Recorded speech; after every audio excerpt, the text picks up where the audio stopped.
What's poppin' T Squad? It's your girl Keisha and I'm here with tonight's All Tea All Shade Power Season 4 Episode 5 review. Just gonna start this review off by saying, I was right, bitch.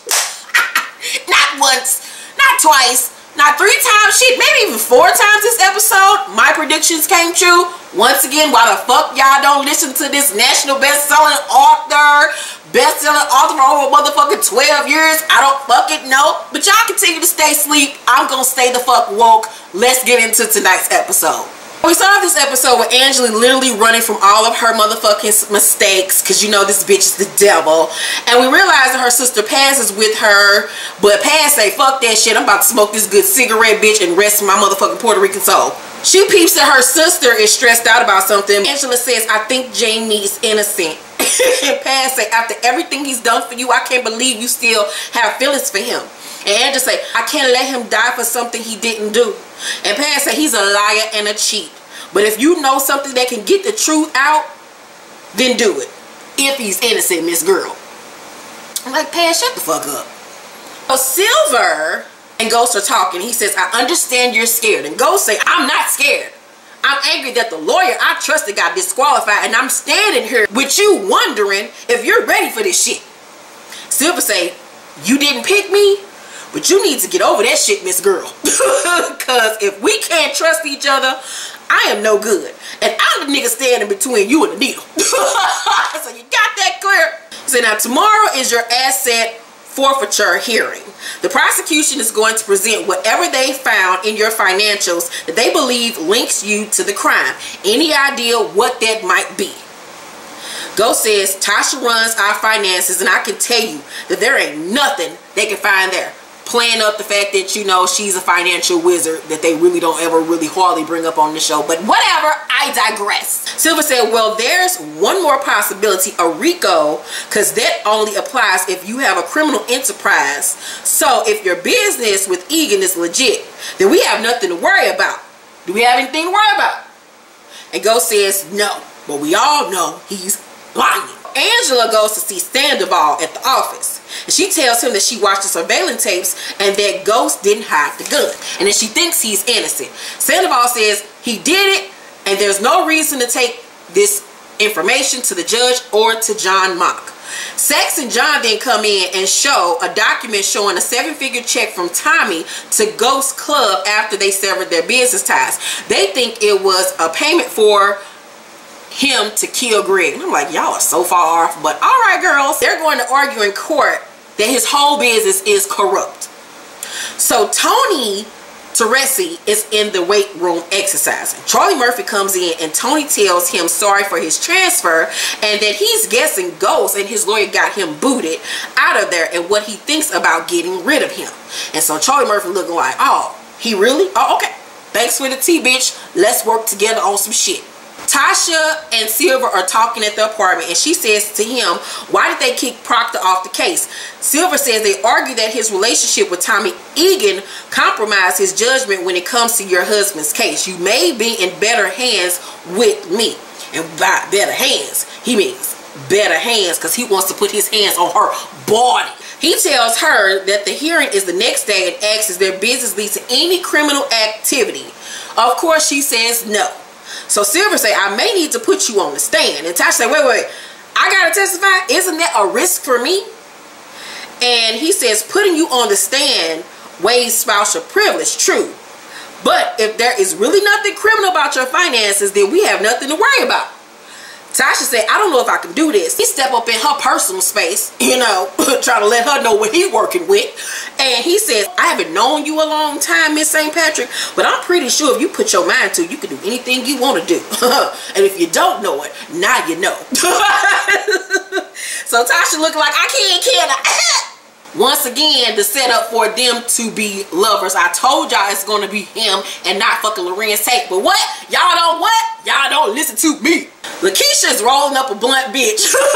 Because she is that good of a bitch. In the bed with Tommy. And he say, impressive. Most girls I mess with don't even know how to roll their hair. And LaKeisha say, how you roll a blunt, white boy? Don't you usually use bongs and some shit? And he say, yeah, us white boy use bongs, big old bongs like this. And then he raised up the cover and show that big white dick. And I was like, yeah, Tommy, yeah. She asks him what's going on with the shop. And he tells her things are bad, but Tasha will work it out. He kisses her, and then he gets a text message from Tasha saying Proctor's off the case. So as he's texting Tasha back saying that he'll handle it, LaKeisha says she appreciates, you know, having a good nigga by her side, because she ain't never had no nigga that keep it 100 with her. And she was like, you know what happened with Holly, because I don't want to make the same mistake that bitch made.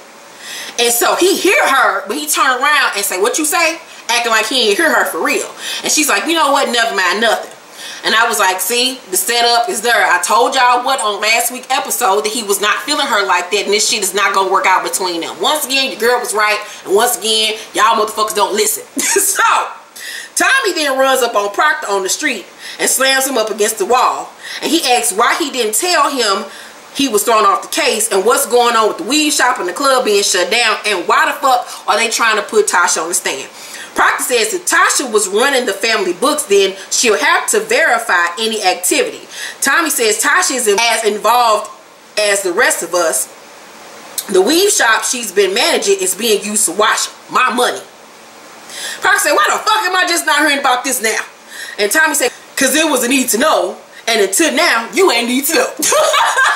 I live for Tommy and Proctor. Their scenes are so funny together. Like, I want to see more scenes with Tommy and Proctor get together, because they are hilarious.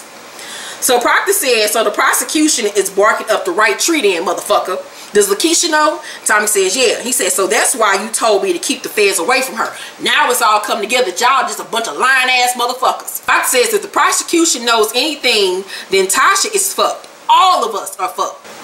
As Proctor's leaving, Proctor calls Tommy and asks what's going on with the club, because Chicago will need answers soon. Tommy assures him that everything will be up and running in no time.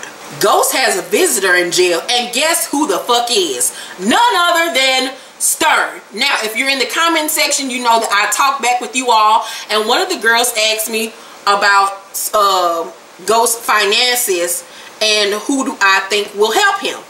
And here's my response. This was last week.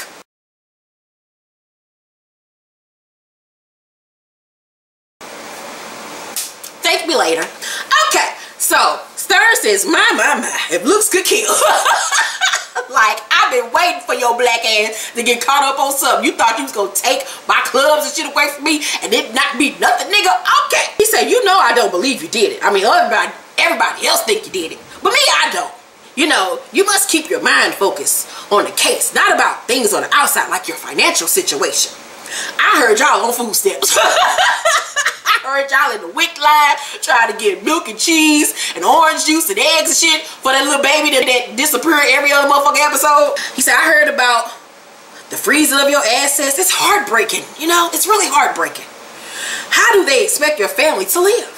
Go say, let me save you the time, Miss Girl. I won't accept your money. Stern says, businessmen have spats all the time. Consider my offer for financial assistance.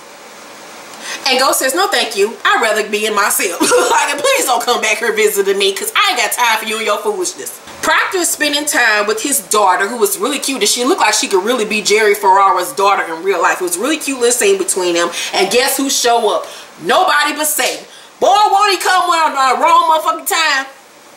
So Angela pop her damn satanic ass up. She tells him that she looked at the tape and realizes that Ghost did not hide the gun, and so she asks him for help on to fix this whole situation that her black ass started. So Proctor say the prosecution knows if they present this to the judge, it'll draw suspicion on them.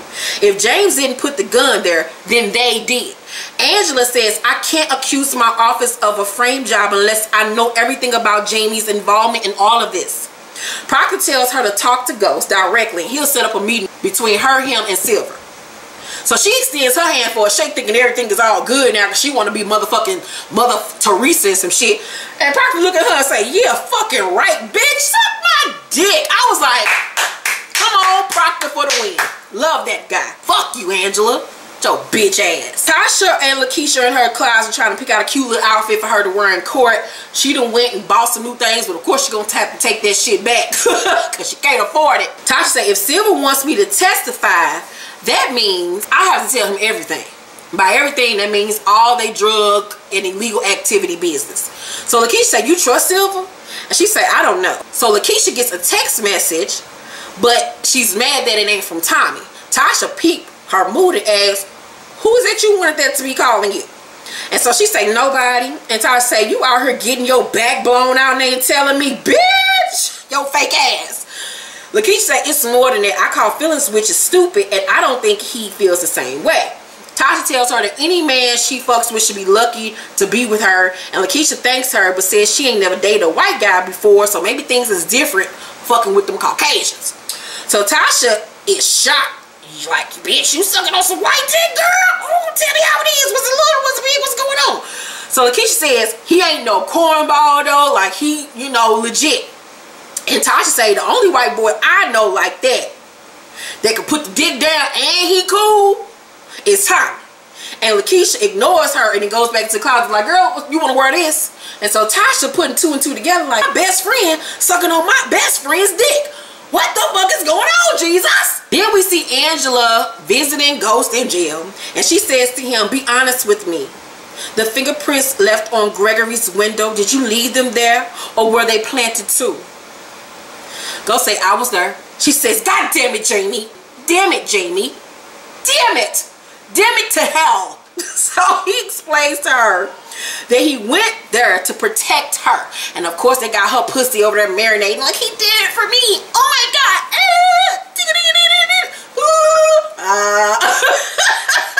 She says, how can you expect me to believe anything you say now? He said, because when I was in the apartment, you came in looking for Greg. I was hiding in the bathroom. So she's sitting there like, oh my God, he really didn't do it. This whole time he didn't do it. Now to put my good black dick in jail. Now he ain't gonna never want to be with me. What the fuck have I done? Angela says, how does this prove you're being framed? They tell her about the phone in the drawer and how it wasn't there the night he broke in. She says Greg might have put it there before he died. Ghost says there has to be some part of you that knows I didn't do this, otherwise you wouldn't be sitting here right now. So Silver says, Mrs. Valdez, what can you do for us? Like, cause I ain't got time for all this back and forth. Oh, Days of Our Lives General Hospital shit you two motherfuckers got going on. You acting like you Nikki and he acting like he Victor Newman. Like, ain't nobody got time for this shit. Angela says, in the asset hearing, Mock and Mike will say to the judge that there's a 7-figure check found in your account from Tommy as payment for Greg's murder. Go say that's bullshit. Silver say maybe, but to them the check insinuates collusion. Collusion means organization, and that is a straight line to a RICO case. Miss Valdez, you have to get your ass the fuck up out of here because I got to talk to my client. So she leaves. And as she's leaving now, Ghost like looking at her like he low-key hate her, but then he want to fuck her at the same time. I'm like, yo dumb ass ain't learned shit. So Silver says, is this check anything that can support a RICO case? Ghost says it was a loan. I used the money to pay my former security team. Silver says, can Tasha testify to that? Ghost says, is that the only option? My wife on the stand? Now she your wife. Boy bye. So Silver says, only no, but I have say it may be our best. Julio and the little girl from America's Next Top Model fucking like they making a flick of some shit for Pornhub under the amateur section, and Julio can't fuck for shit. In real life I think he's, you know, gay, so all my gay supporters holler at him, but he can't fuck for shit. All that after the club rabbit fucking, all that. I was like, that sex scene was worse than motherfucking Tommy and LaKeisha's. Get Ghost black ass back on this screen so you can show these motherfucking crackers how to fuck. Because I was not here. I didn't get moist at all. I was like, really, Julio? If y'all paid attention, when he leaned back to see who was texting him, they covered up his dick with her foot. And I was like, her foot bigger than his dick. That says a lot.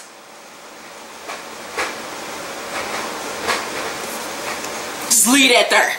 Poncho and Callahan text him asking why Cristobal getting more bricks than the rest of them. Julio don't know what the fuck is going on. So his little girlfriend tells him that Cristobal and Dre been hanging real tough lately at the club. So he like, oh word? Oh okay, I'm gonna have to check into this shit. Tariq is contemplating calling his little girlfriend, his little fuck buddy, Destiny. When Tommy comes in and peeps his little new outfit, he lies and says he got it with some money that he had saved up. Tariq asks him how old was he when he had sex for the first time, and Tommy asks him did he lose his virginity, and Tariq says yes. So Tariq says it happened at a party. Tommy asks who did he go to the party with, and he says his friend Jacob. But he hesitated, so Tommy peeps that he's lying to him. So he makes a mental note of it. Tommy then tells him to get ready for court. So we see Tasha and the kids arriving to court. She tries to talk to Silver about their extracurricular activities before she has to go on the stand, but it's too late because court is in session. So Ghost come in with his fresh suit on. He got the tie with the JSP on, and I was like, go ahead on with your monogram tie shit. So Mock enters in the check as evidence. Silver asks Ghost to go on the stand in defense of the allegation, to Tasha's surprise. She like, damn, I ain't even got to go up. This thing gonna go up for me. Finally coming through for your girl. Ghost says it was a loan to secure a security team for his nightclub, and that he'd invested all of his liquid money with the Bassett's and needed a quick loan. The judge calls a 30-minute recess after his testimony, and Mike assures John Mock and the rest of the crew that he knows how to get Ghost when it's his turn to question him. Oh, while court is in recess, Tasha's in the hallway on her phone when guess who corners her? Stern. So he brings up their financial situation and asks that she let him help. She says no, of course, but he gives her his card. So Dre takes Tommy and Proctor to a new location for their underground gambling little section where they're gambling to make money and they're selling weight and got girls fucking as ways of income. So Tommy likes the idea, but Proctor thinks that it's risky and that these hoes might get to talking and shit. He don't know if they can trust them. Dre says the hoes won't say nothing. Proctor says he'll call and see if Chicago is on board with this whole thing. So he walks off. Tommy then grabs Dre by the arm and says, look at you, corner boy turned businessman. I wish I could say the same about what you did with Tariq. What was you thinking taking him to a party? Tariq told me you took him to a party so he could fuck some girl. Dre say, fuck some girl. I dropped him off at a friend's house. I don't know what he's talking about. Tommy then threatens that if he's lying to him, he's going to hurt him. In the scene, he was lying, saying that Tariq told him this to see if Dre will fuck up and end up telling on himself. But Dre covered his tracks and didn't say anything. We go back to court and Mike questions Ghost on the stand. Mike accuses him of killing Greg and being Tommy's henchman. He says when he held his hand out to beg you to stop, you didn't have a choice. There was no going back. And then Ghost like looks over to Silver like, are you hearing this shit? And I was like, why ain't nobody else in the damn courtroom peeping game? And he low-key just told on himself, and I think that's going to come back into play later on. I think Anne's going to put two and two together because, you know, she's the Shiro. She's the white savior of this whole show. And remember that he said that during his questioning. Mike gets Ghost all riled up in their favor. The judge says he'll make his ruling the following day on if the check will be added as evidence. Raina is crying and shit, and Ghost looks at her like, damn, baby girl, I'm sorry. And then he turns to look at Ghost like, bitch, this is all your motherfucking fault. And I was like, yeah, it's her motherfucking fault. But guess what? Sometime along this damn show, you gonna fuck with her again. I just see the shit coming. They gonna fuck with each other again, y'all. Get ready, because I'm gonna be pissed off when the shit does happen. So Ghost asked Silver after court why he let Mike call him a murderer in front of his family. I'm like, niggas, you are. Shut up. Silver says he's gonna bring in extra help with the case, but it's gonna cost. Ghost like, girl, I ain't got that damn type of money shit. I can barely pay your ass now. Shit, I might need your ass go pro bono. After talking to Silver, Ghost is in the weight room when Charlie Murphy comes in and makes everyone leave out. So Ghost then tries to leave out, but he won't let him. So Charlie Murphy comes to get the fucking with him again, and he get all up in Ghost's face and say, your beautiful wife, it ain't gonna take long for her to come find another nigga to come dig that pussy out. Maybe even a nigga with a badge. That would be something, wouldn't it? Your wife and kids calling me daddy.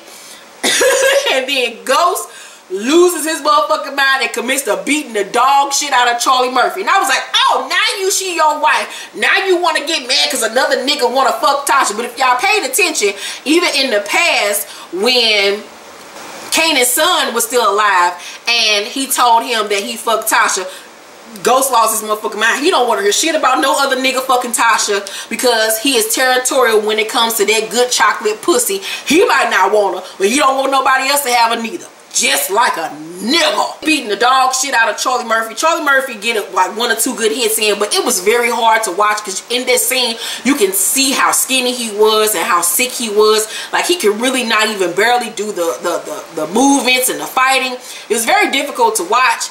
And then Ghost picks up a motherfucking weight and then gets to slap him in the head with it, and then he just crushes it down his skull, and then Charlie Murphy's head deflates like a ball. It was very gruesome. It was very Game of Thrones-y, and I loved every second of it.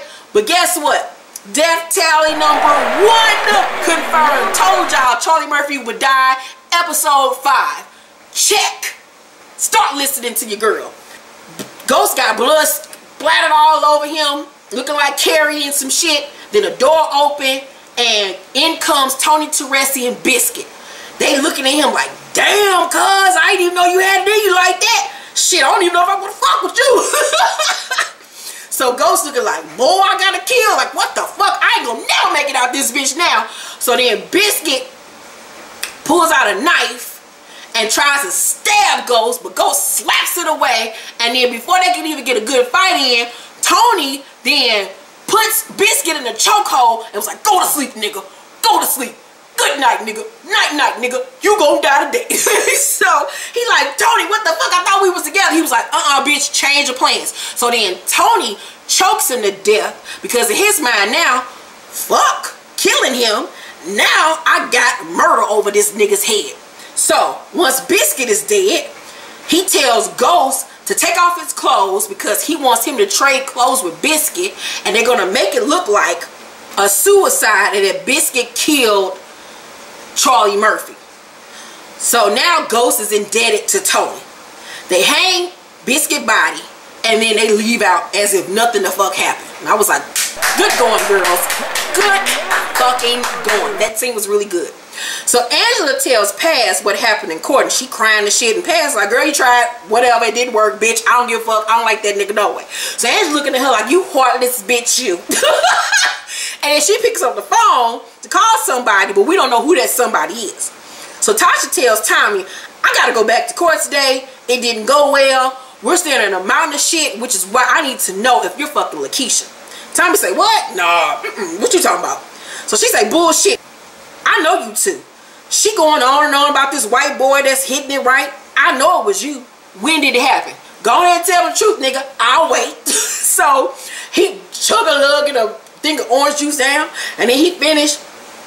He say, she said I was hitting it right. I was like, yeah, I said it, nigga. You to a little son, nigga. You know, whatever. He tells her everything about how to LaKeisha when Milan wanted to kill her and how they started fucking. It wasn't nothing that he planned or nothing like that. Tasha thanks him for taking care of LaKeisha, but says now she's all into you and it's clear as day you ain't feeling her like that. I thought you were really into Holly. So he sit down, he like, fuck, I gotta go ahead and tell the motherfucking truth. So he tell her the truth about everything that happened with Holly. Tasha is fucked up by the news, but she gotta assess some shit and let it all marinate and put everything into perspective. So she turned around and she said, I understand why you did it. I understand why you did what you did. We're family and we protect each other. Family over everything, motherfucker. If you had to kill that bitch because you thought he killed your homeboy, you had to kill that bitch. You had to motherfucking go. So Tommy says, LaKeisha wants something from me that I can't give to her. Shit, I don't even think I can give that type of shit to nobody else ever again. Tasha said, but you still need to protect the family. Tommy, you can't let her down. We can't predict what she'll do if you walk away and break her heart. And Tommy said, I know. She your girl, so. And basically what they was implying with that line, she your girl, so I know I can't kill her. So I gotta figure this shit out. I'm just have to string her ass along. So what I'm assuming is going to happen, because the LaKeisha character is in every episode all the way up to the season finale episode. So I'm figuring he's going to string her along, but she's going to get tired of him playing games with her. And something is going to happen where she's going to end up turning on them in some type of shape, way, or form. She's going to get mad and end up doing some dumb shit.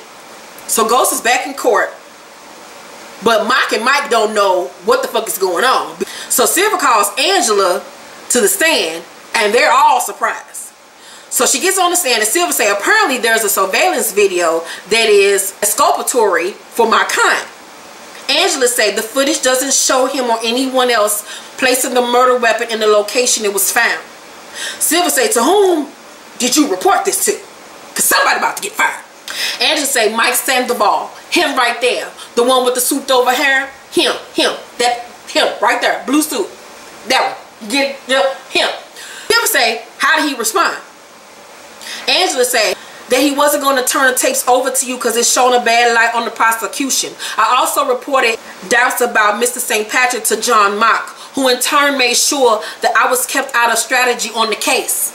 As you should have been, bitch, but whatever. Silver say, do you believe that my client is innocent of killing Agent Knox? Angela said, yes, I do. I was wrong. I have to do what I have to do to make things right. And she looking at Ghost as she say this shit. He looking at her like, bitch, I love you, low-key, bitch. You alright with me. And I was like, you two dumb motherfuckers. Silver say, even if that means suspension or termination. And Angela say, yes. Like, the setup for reconciliation is right there. And once again, the bitch that started all this ends up being the hero. And y'all don't think that is a favoritism with this character? It would have been, to me, the payoff would have been so much better if somebody else would have brought all this to light and made Angela and all of them look like the fool and the fucking lying, cheating, just downtrodden ass people that they were.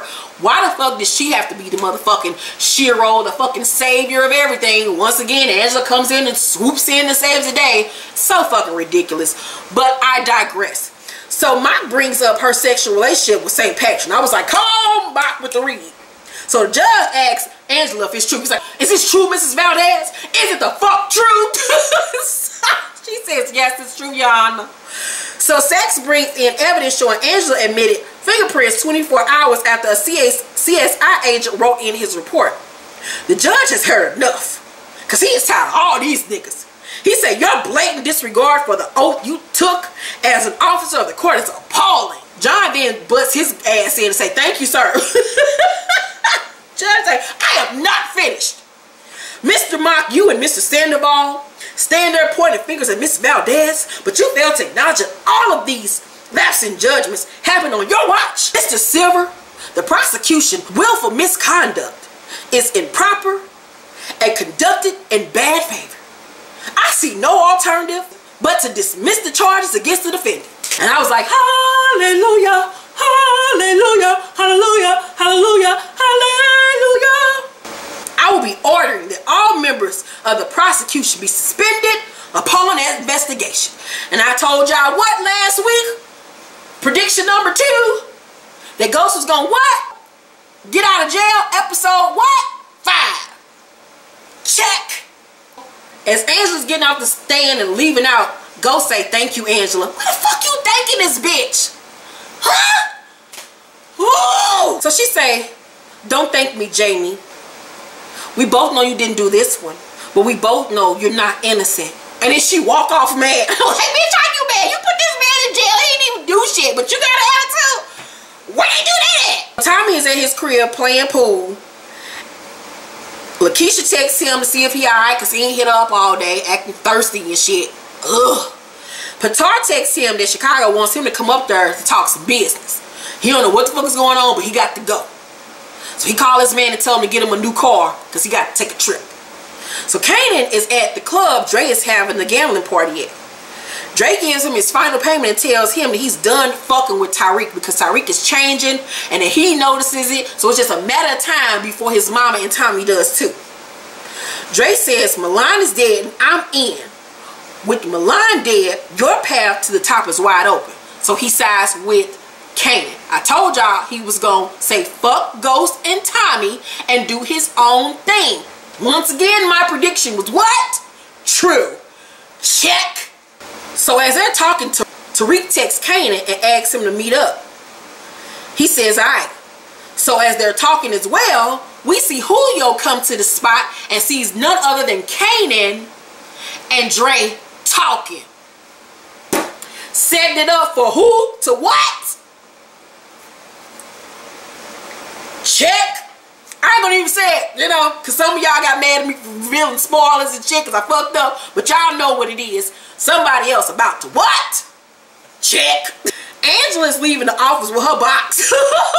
She got her little picture frame, her stapler and shit, her pencil holder and shit. And then Mike boards the elevator with her ass, and they have words, and she swears that she'll find out who Greg's killer is. And I was like, bitch, he's right there in the closet. Silver is at Tasha's crib and tells her that Ghost will be let out in a few hours. She thanks him for saving their family, and they hug, and it's all sensual, but it really wasn't there for me because I just don't see it for that nigga.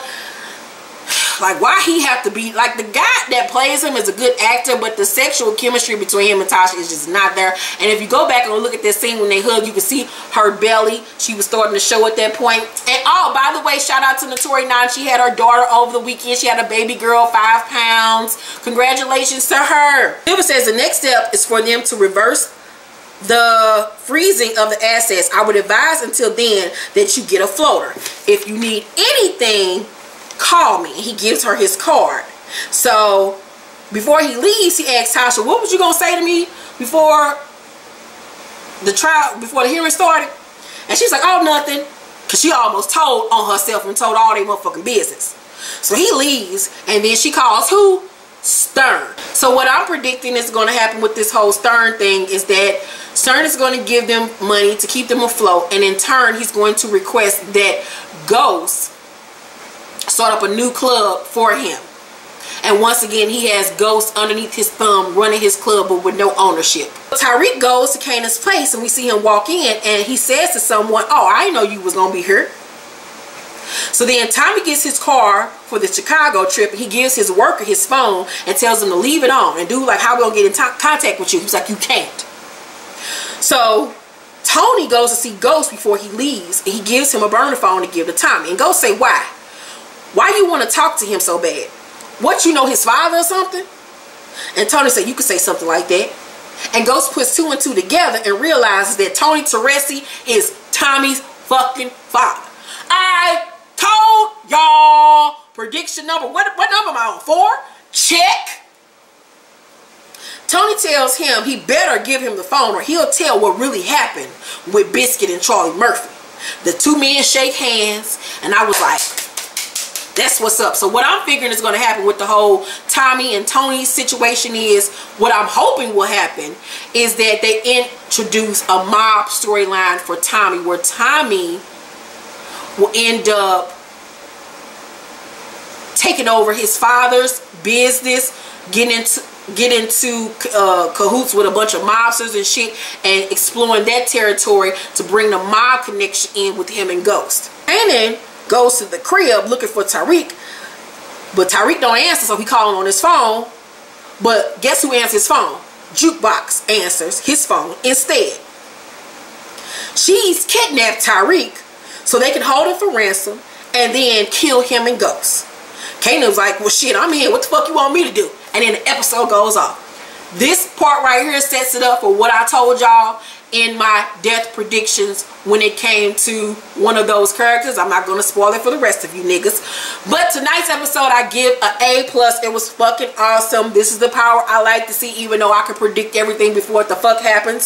So, here is some spoilers and prediction for episode 6. If you don't want to listen, end the video right now. I love you, and I'll see you next week. But for those who want to hear my prediction and spoilers for next week's episode, here it is. I think Ghost is going to have to save Tariq on his own because Tommy's in Chicago and does not have his phone.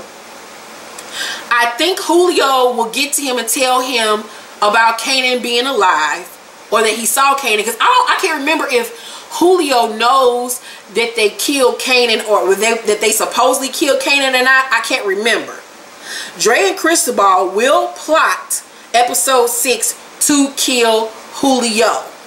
But Julio won't die episode 6. He will die episode 7. Who I predict will die in episode 6 will be Jukebox. Jukebox dies episode 6. And I believe she's going to die at the hands of Kanan. Kanan will kill her to protect Tariq. So those are my spoiler and my predictions. Your girl was right. I was motherfucking right. I was right. Y'all wrong. Y'all wrong. Y'all better start listening to me. Listening to me. But anywho, I love you guys so much, and I thank you for watching this review. If you have not read my latest novel, Cranes in the Sky, is available right now on Amazon.com in paperback and on Kindle. And the sequel, Postcards from the Edge, will be released August 21st on my birthday. You can pre-order it right now at Amazon.com. The links are down below. I love you guys so very much, and I will see you all next week for my next week's episode review. Leave your comments down below on what y'all thought about tonight's episode, and make sure to thumbs up this motherfucking video. Subscribe to my channel if you have not, and please hit that bell notification button so you can know when my power reviews drop, because I get a lot of you all throughout the day on Sunday asking me where the video was at, and the video had been up for like 4 or 5 hours. Turn on that motherfucking notification bell so y'all can know when the motherfucking video drops. Love y'all. Bye.